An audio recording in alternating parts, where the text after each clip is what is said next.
Well, boys, Invincible watch is down to 1. Who lost? Was it Tottenham? Was it City? Let's find out. This is Red Card Radio.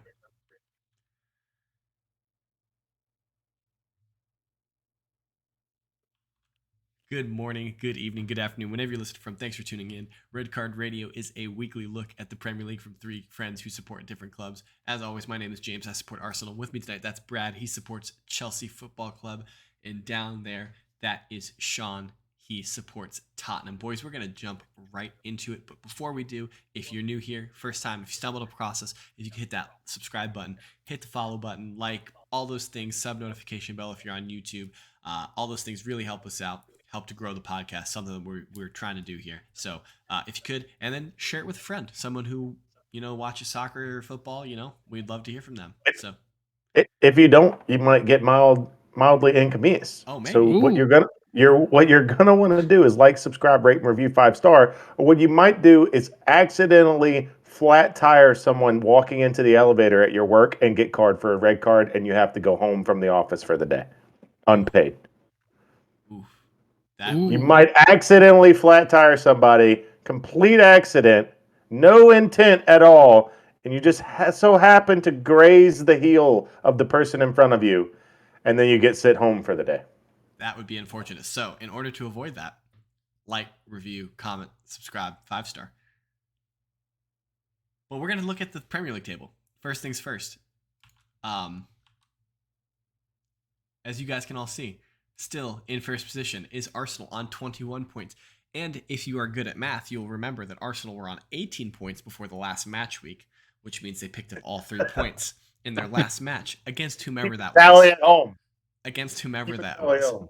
Manchester City is also still in second on 20 points. And again, if you did math, they were on 17 points, which also means that they won. Following down the table, we'll continue to third place. Still Spurs. Spurs are still in third. Brighton are in 4th. Chelsea are in 5th. United are in 6th. Newcastle 7th. Fulham, Liverpool, and Brentford round out our top 10. Equal on points, though, with 10th. 9th, 10th, and 11th is Everton in 11th. Leeds United are in 12th. Bournemouth, 13th. Villa are up to 14th. West Ham are up to 15th, out of the relegation zone. Picked up 2 wins, and they're good to go, it looks like. Southampton are in 16th. Crystal Palace are in 17th. Dropping into the relegation zone for the first time this year is Wolves in 18th. There were ramifications for that. And Leeds are up to 19th. They got their first victory. Brendan Rodgers, get the boys going. Well done. Leicester. What did I say? Not Leeds. I said you said Leeds. Leeds is 12th. Right. Leicester is 19th. We're just going to take this from the top. We'll restart. Nottingham Forest are down to 20th.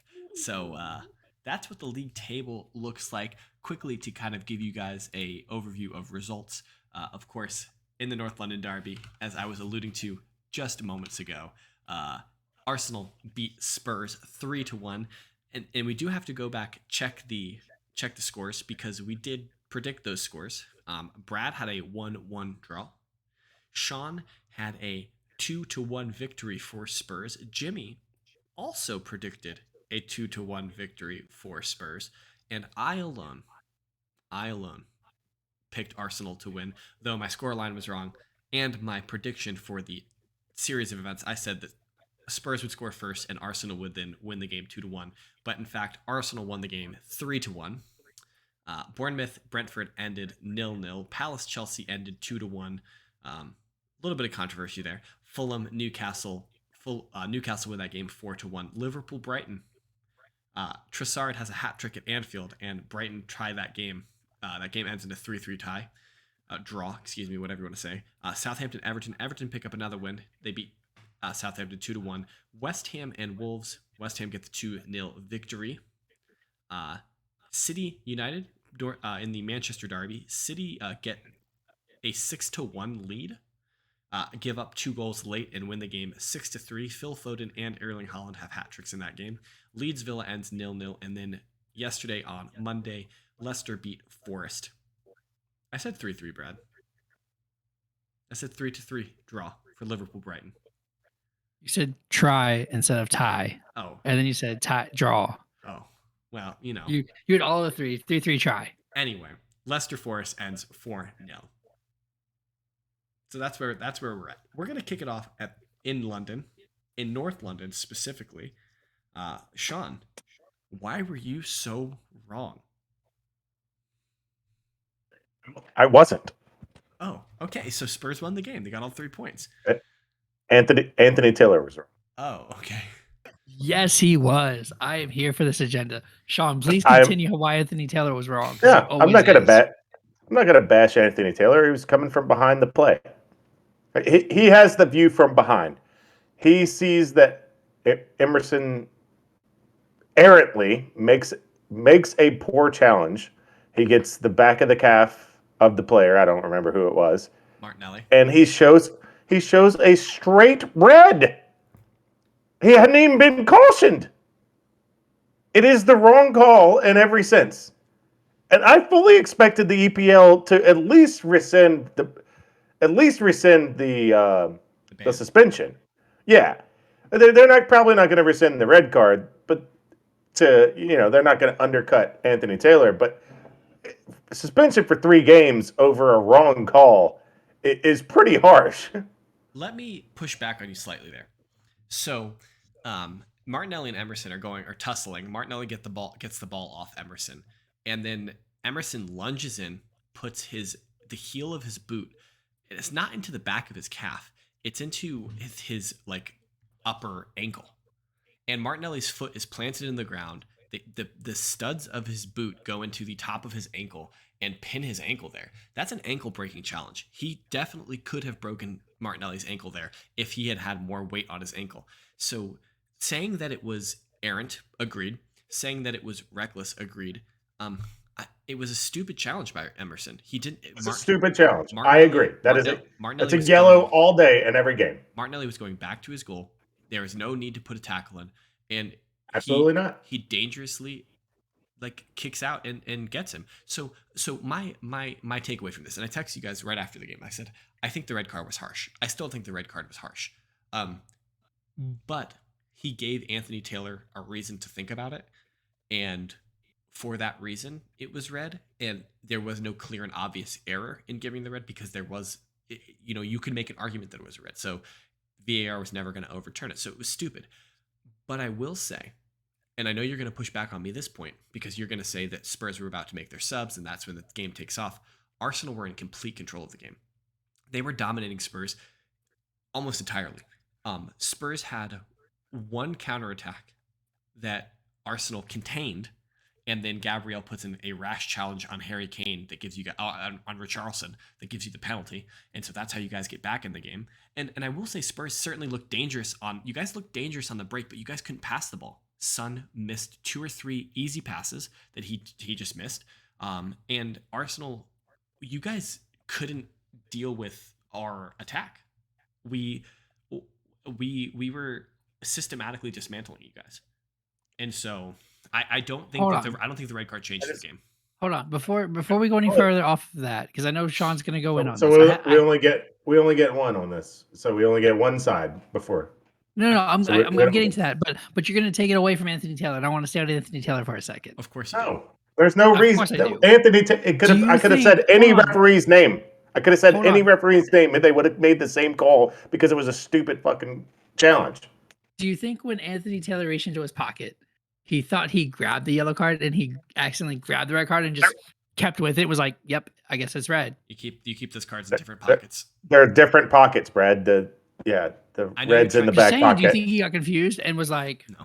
Wait, which one is it in? Oh, okay, go this First side. of all, the yellow's in the pocket, the red's in the back pocket. So I think they all have their own system. But I think he may have gotten confused. Anthony Taylor's trash. He probably got confused and then just sold it. It was like, oh, Sean, tell me why you think Spurs were in a dangerous position in this game. So first of all, I wanted to point out that was not. It was a poor challenge by Gabriel, but it was forced by Richarlison because he, if I recall right, he gets dispossessed, fights for the ball back, makes a defender miss to get to Gabriel, and then moves the ball slightly, which caused it was a very scrappy, well-earned penalty. Arsenal played themselves into danger there. They had 2 or 3 opportunities to clear the ball, and they chose to pass it because they were trying to work the ball out. And I think Granit Xhaka The work rate of Richarlison. made a bad pass, and Richarlison got to it. So yes, Richarlison certainly created it, but Gabriel Magalhaes made a poor challenge. I wasn't going to exonerate Gabriel. What I was saying is that was a well-earned penalty because of the work rate of Richarlison. I will concede that point. But what I will say is I saw, even watching the game up until the penalty, I saw no reason to treat Arsenal any different than, I don't know, Fulham. Let's look back at some games. Any different than Wolves? Any different than Forest? You just treat them just. If you want possession, go ahead. You're gonna take shots from a bajillion yards away. You're gonna miss them, and we're gonna go back. And that's okay. If you want Partey taking 25, 30-yard shots, and that's how you take the lead, then okay. He's actually taken. I wrote it down somewhere. He's taken 46 of those shots. So he's on his lucky 47th. So round about, I don't know, the 96th shot or 95th shot, he'll score it again. So it happened to be against us. I'll take that. I'll take that shot. It was a well-taken shot. It took him 47 to get it right. Okay. Me and we as Tottenham can live with a 30-yard shot from Thomas Partey. Because over only 2% of the time is he going to make it. I'm good with that. Other than that, like we're right in the game. I felt fully confident that game was going to end 2-2. Wait, but you're going to talk about Hugo's like terrible error? And speaking of 2% of the time, how low does the percentage need to go that he misses that? He never misses that. I'm not gonna crucify Hugo Lloris for making one mistake out of the. He doesn't make a lot of mistakes. Honestly, it's okay. I'm not necessarily even that mad. I wouldn't be that mad at Lloris for it. Because the way that it comes through the entire, so Saka gets the ball, and the way it comes, the shot comes through the box. It's so close to Lloris that he can't really do anything with it other than. If he can't catch it, then all it's going to do is go back in front of him. And Romero does a really poor job of clearing it. And I understand it's short distances and things like that, but it's you're right. Even if he closes, he's trying to catch it with his arms out. It's just too hard. But so even if he closes it and tries to block it, he just parries it in front of Jesus. That's what happened the first time. The shot comes in from Saka. He parries it out. It kind of fumbles between Romero. Romero kind of kicks it back, and it squirts through his arms, and that's when Jesus gets it and he puts it in. Yeah. And so there's not a lot for Lloris to do. The first time I watched it, I was like, man, he's got no problem with Lloris. But I listened to goalkeepers talk about it, and Ben Foster had another goalkeeper on his podcast this week, and they were talking about it, and they were kind of explaining the mechanics behind it. And I'm like, okay, I know they're goalkeepers, they're covering up for other goalkeepers, but the way they explain the mechanics makes a lot of sense. But I fully understand that if he had just decommitted from the catch and just tries to parry it, same thing. Jesus still scores. Yeah. He just parries it right in front of him instead of it going right behind him. Yeah. So it's the same result. So other than that, the only other complaint I had is that immediately after the red card, somebody who was already warming up, who would have defensively shored up, I forget it right off the top of my head because they didn't come in for another 10 to 20 minutes. I don't know why. They were on the... Wasn't it? Sessegnon to move over to maybe a 4-back. I bet it was probably to replace Royal. It was either that or Perisic over to the other side. Yeah, Sessegnon primarily plays on the left. So they were up in the technical area, and he was talking with Conte. That substitution never got made. And then in the successive 5 to 10 minutes, we're down 3-1. Now, any hope that we had to tie the game up is gone. I mean, the game, you guys were dead after the red card. I disagree. If that comes on and we could have kept defensive structure like we did after the substitutions, we might have caught a break. Who knows? But you're 2-1 and a lucky chance away from getting away from Emirates with a point. But you waffle around and want to draw some doodles on your freaking notepad for 10 minutes, and now all of a sudden it's 3-1. Like, I don't know what we're doing. Just get the sub on. Yeah. So on FIFA, you pause the game right away and make the sub when you get a red. Will had an interesting question for me in the YouTube comments about whether or not I would trade the results from this North London derby from the one at the end of last season. I'm going to respond to that, but I'm going to respond to that in the news episode this week. So definitely check back on Thursday for that episode. You'll hear my response on that because I definitely have a response for that. And we do appreciate that comment, Will, and we will get to it. But we do need to move on a little bit, I think. We need to spend a good 10 minutes there. Let's talk quickly about this Palace Chelsea match, Brad. Are Chelsea lucky to get a result in this game? Thiago Silva might have had some luck. I say some luck, because so for those that didn't see, in the 33rd minute, Thiago Silva has the ball, is dispossessed, was kind of tackled by Edouard, and in him falling, his hand brushes against the ball. I'm gonna push back on you slightly because as he's falling, his arm brushes the ball one time, and then he reaches out and flicks the ball a second time with his hand. He wasn't even looking. He didn't mean to do that. His head was facing the other way. Did you not see his head turns like that as soon as the ball hits his hand? He didn't know what he was doing. Was it one of those like Steph Curry no-look passes where they already look to see where it is, they know where it is, and then they're like, no, I looked away. Look how great I am. No. It's like Patrick Mahomes when he does his no-look pass. He already knows the receiver's there. I don't think he knew the ball was there. Literally. That was... Okay. No, okay. All jokes aside. Get that red card back out. He deserved it. No, he didn't. Because Chilwell was there. So there's a couple of things, right? For a goal scoring opportunity, they have to be the last defender. False. They have to be. You're arguing the wrong part of this. That is for a physical foul, not a knowing intentional handball. Right. That is an automatic red, no matter what. What the VAR was that it was denying of an obvious goal scoring opportunity. Then that's wrong. Then they were looking at the wrong thing. They're not applying. They were looking for it's an intentional handball. Is an intentional handball by the letter of the law? An intentional is a direct. How many times? Hold on a second. Okay, wait. I don't care what you say, Brad. The laws of the game stipulate that. I have a question here. Brad's got him doing the freestyle. How many times does a foul happen and the player grabs the ball before the ref blows the whistle? They need to start penalizing that. They absolutely need to start penalizing that. So if Thiago thought there was a chance of a foul and he touches the ball, red card. It's not intentional red card. It's not an intentional handball. It is a based on the letter of the law, it is not, because how refs have judged adjudicated that in the past. It is not a straight red card. Yes, absolutely a straight red card because it's an intentional handball. No, Brad. But they looked at it as a denial of an obvious goal scoring opportunity. You believe it's a red card. We talked about this. You said you believed it's a red card. No, look. Okay, so wait. I think this is the opposite of the Royale situation. I think there's an argument for a red card, but I don't see it being overturned by VAR. I think there might be a slight argument for a yellow card, but it's absolutely a red card. But Conor Gallagher had a really nice goal. Conor Gallagher had a gorgeous goal, and Oba opened his account too with an awesome goal, with an assist from Thiago. Like 5 minutes later. Yeah.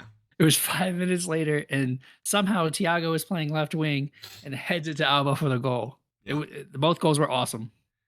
Let's quickly turn gears, shift gears. Excuse me. What's going on with Liverpool? They were down 2-0 at Anfield to Brighton, who in 20 minutes, right? 20 minutes, and they don't have a manager, or if they have a manager, it's new. Like they're Solano. There seems to be something just like emotionally, physically, metaphysically wrong. I don't know what's going on with Liverpool, but something's up there. Do they did Pogba have a witch doctor curse Klopp or something? I mean, is this Klopp's 7-year curse? This is year 7 of Klopp. Sean Stradamus. I mean, if Liverpool are failing, and so say Liverpool are in 12th and the World Cup rolls around, do you think Klopp goes to FSG and says, I need to go? There's something wrong here. I'm not the one to fix it. We need a fresh start, and now's the time. I don't think he wanted to sign the extension. I think he thought he was done this year. I think his wife was like, "Hey, I don't think I'm ready to leave yet." And he was like, "Well, happy wife, happy life, I guess," and sign. So I don't think he's fully in it. And I would even say this: if they're still 9th in 6 weeks, then there's no way you have to get rid of him then. I don't think Liverpool's never getting rid of Jurgen Klopp. Liverpool, he is Sir Alex Ferguson, he is Pep Guardiola, he is Arsene Wenger level of job secure, in my opinion. And well, then maybe he walks away. But either way, he's not after the World Cup if they're still 9th. If they're not fighting for top 4, he's got to be gone. No, he's not in it. How? This is how I know. He hasn't complained about anything. I think that's not true, but I haven't seen his press conferences tell you why it's not true. Haven't heard him complain, so he's not in it. He don't care. You know who was complaining this weekend? Conte. Your boy, Mr. Don't Complain, Antonio Conte. Manchester. Yeah. Manchester. He was complaining about Doherty. Manchester is sky blue. Does that shock anyone? Absolutely not. It doesn't shock me. Does it shock you that City beat United 6-3? Yes, they got 3 goals. I'm shocked they got 3 goals. It does not shock me, and here's why. I have compiled a list of statements / stats for you guys. Are you ready to hear them? It's going to be kind of like rapid fire, almost. This is going to be in fuego, rapido. Yeah, we don't have any sound effects. We're not that fancy. Let's go. What? That made 0 sound. That didn't come through. Still no. Nope. But it's okay. Just continue. It's okay. Doesn't work. Sometimes your tongue rolls don't work. All right. Holland has more goals than 14 EPL teams. Those teams include this is a lot of teams. I got to get ready for this. Those include Chelsea, Manchester United, Newcastle, Fulham, Everton, Leeds, Bournemouth, Villa, West Ham, Southampton, Crystal Palace, Wolves, Leicester, and Nottingham Forest. That also includes, if you don't mind me indulging you, he has more goals, or as many, if you will, as many goals as West Ham, Wolves, and Nottingham Forest combined. So, he has the same amount of EPL hat tricks as Cristiano Ronaldo.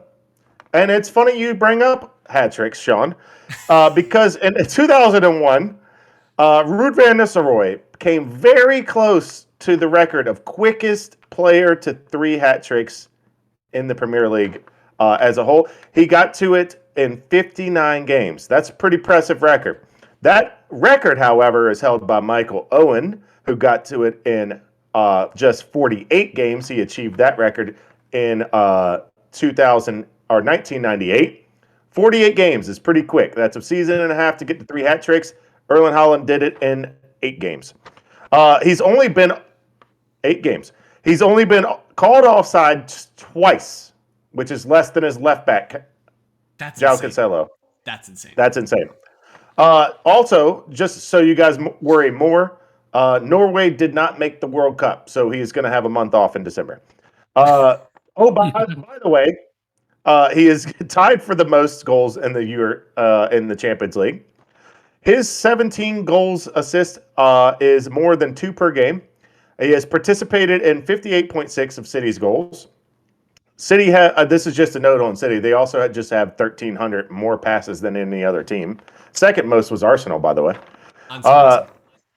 And while I was on the note of City, I noted that they also have 14 big chances missed. So he could have had more goals. So we're down to records now.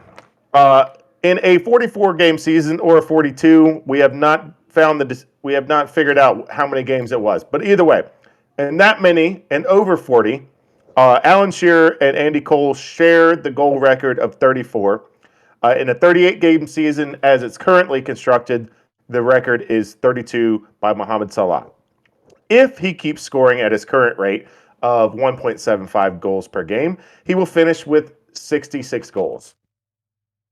He also has, he just passed 100 career appearances in all European leagues. He has 103 goals. And for perspective, Robert Lewandowski, through his first 100, had 43. Harry Kane, 45. Thierry Henry, 25. Luis Suarez, 59. And R9 Ronaldo, 86. Also, I did want to point out a stat that was pointed out to me just before the podcast, that if he continues on his current pace in the English Premier League, he will pass Alan Shearer's record in 4 years. 4 years to pass Alan Shearer of career goals. Dude's a robot. I think he's an alien. It's confirmed. Maybe he's an alien robot. Yeah, he's Optimus Prime. I don't know what to make of him. Essentially. I actually, when I first talked to you this week, James, about talking about Erling Haaland, I thought we should just should talk about him and just go, meh, and just shrug our shoulders. Because, like, what are you going to do? I think that's what we're... Have you guys seen the goals? Yeah, I mean... Did you guys see the goals from this weekend? The second one is insane. First of all, I told James, if you watched it, I said, first of all, the first time you watch it, you're going to be like, dang, that's a really nice pass. And then the second time you watch it, you're going to be like, how the bleep did he get to that? And it's on the hop. Yeah. I mean, did that happen to you? Yeah. Yeah. Yeah, okay. Because the pass is incredible. No one's going to beat this team. No one. James, are you worried about the Invincibles? No, of course you can't take that away from Arsenal. I'm not concerned at all about the Invincibles. The Invincibles were the Invincibles. But if there's two now, is it really the Invincibles? Yes. It's something to be said about being the first. That Arsenal team is the Invincibles. This City team. Hold on. This City team will be also the Invincibles. They will not be the Invincibles. They'll be the City team. The City team would destroy the Invincibles with Haaland. That's a tall statement, sir. I disagree wholeheartedly, but I think that you can't. Just put in the comments. Put in the comments who wins this City team as currently constructed versus the Invincibles. Tell James how wrong he is. Are you telling me you think that John Stones is locking up Thierry Henry? Are you telling me anybody, all 11 of Arsenal, are locking up Haaland? I mean, Sol Campbell, Kolo Touré in his prime? Definitely not. And I don't know. Ruben Diaz is their best defender. John Stones doesn't make the field. I mean, who's he? Okay, so are you saying Nathaniel Ake is the second? It's probably a Kraji right now, based on form. Okay, I don't even know who that is. So of course Thierry Henry is going to score a hat trick against that guy, but it's different. It's just a different world, man. It's been 20 years. The City team is better than Patrick the City Vieira. Team is better. Patrick Vieira would put a 2-footed tackle in on Phil Foden, and Phil Foden would be afraid to touch the ball again. Are we refereeing the game with a ref from 2003, or refereeing the game with a ref from today? Like, because it doesn't matter. I think it does matter because Patrick Vieira is going to murder Phil Foden and make him afraid to touch the ball. It doesn't matter. City still wins. Run the simulation on FIFA. Hit us in the comments, guys. Hit us in the comments with what you think. I think we were all expecting this type of result. Maybe not 6. I didn't expect City to score 6 goals. I certainly didn't expect United to score 3 goals, but United just looked, apathetic or just like they knew it was happening. Deer in headlights. Ten Hag's criticism of them was that they didn't have belief. The nicest thing I can say about United is that you can't blame any of those 6 goals on De Gea. And I've been super critical on De Gea. You know who the happiest player was for Manchester United? Maguire, because he was on the bench. Harry Maguire couldn't be blamed for any of those goals. I do before we move on, I do want to point out that this was correctly identified from the video of a different angle of the pass from De Bruyne on Haaland's second goal. Okay. The screamer at the back post where he slides in and hits it off the bounce. Martinez almost gets ahead to it. It's hard to tell. You're talking about the angle from behind? From behind. It's hard to tell. If he's not 5'9" and he's 6, if those 3 inches would have done it, man. I don't. He's been so good. He has been really good. I don't want to crucify him for being short, but if he was just 6 foot, that goal didn't happen. Maybe Sure. You're not wrong. Do you want to? So you've seen the angle. Yeah. It's that close to his head. Well, it's hard to He tell. almost gets there. To me, it's hard to tell. Depth wise, where the ball is when it looks like it goes right by him. Yeah. Go for it, Brad? I think we know that we all predicted City and United, but I think Sean Shadamas showed his head this week. Yeah, there was Sean Shadamas. What did you call this week? El Sackio. And what happened? The West Ham Wolves. Lage is gone. Yeah, El Sackio. We were predicting the other manager to get El sacked, and yes. Hey, it didn't happen. The Grim Reaper of El Sackio comes door to door. He might not be the only one. Apparently, Cooper is on a very, very hot seat at Nottingham Forest. It may have the axe may have already fell for him as well. By the time you're watching this, but we do have a segment on coming up in the news episode this week talking about manager hot seats. So you'll definitely want to tune in to that if you're you'll worried. Also want to tune in Friday for the preview episode where you find out where next week's El Sackio is. I'm losing count of which El Sackio, what number we're up to. Hey, we're at least 5. We've guessed 3. We've guessed 3 and 2 were correct. Yeah, so I don't know. Well, I'll pick a random number, and someone will hit us up in the comments and tell us the full fact. I'm sure Jimmy. I've got an El Sackio.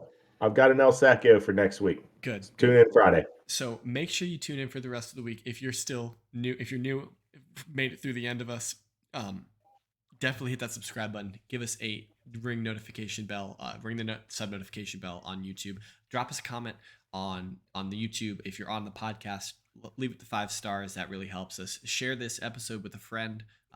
Post it on Twitter. Share it to your personal Twitter feed. That would help us. And just hit us up. We also are reachable on Twitter. That's that guy over there. He's at KSBradG. Down there, that's at Whiteheart_Sean. I am at James Tiffany, and we collectively are at redcard_radio. And until next time, which will be the news. Have a good one.